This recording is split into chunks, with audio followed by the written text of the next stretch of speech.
She stood across from me on the sidewalk, same dress style, same sharp tongue, but the confidence was gone.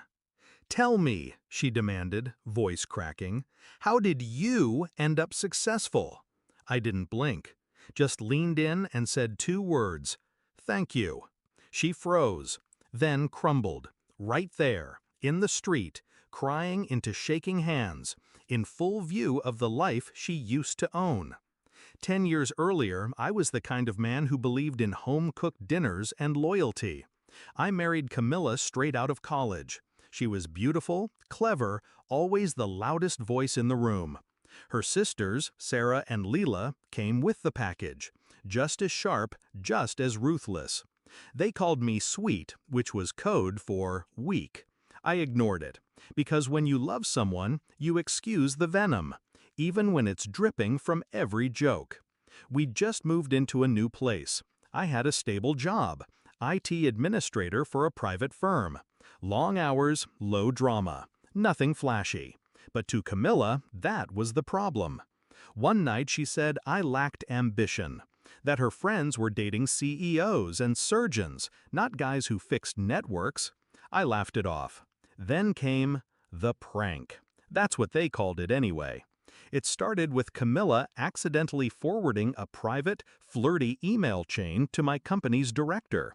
Claimed she was trying to send it to her sister.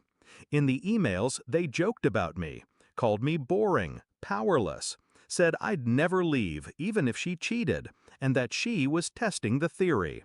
What she didn't know was that the director didn't just receive the emails, he sent them to HR.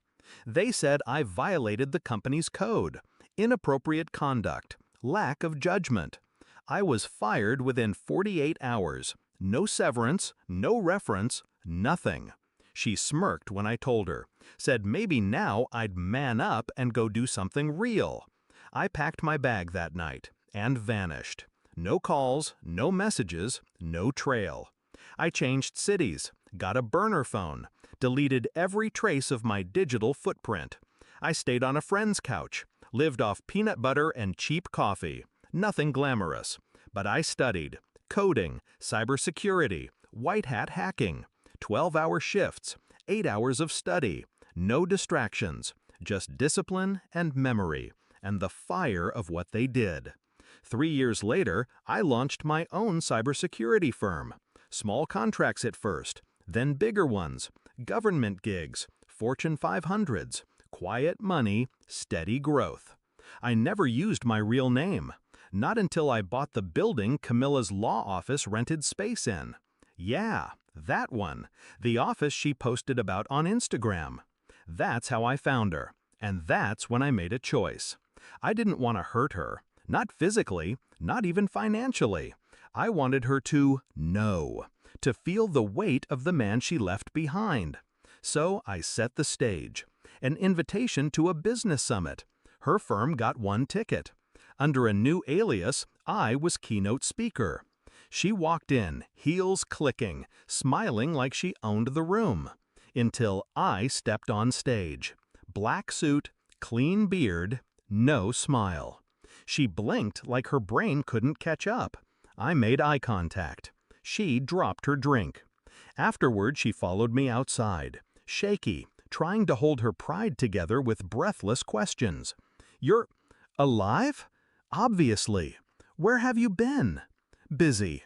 "But how? How did you get here? After what happened?" That's when I said it. Thank you. 2 words, that's all. Because she didn't destroy me, she freed me. The humiliation, the sabotage, the betrayal.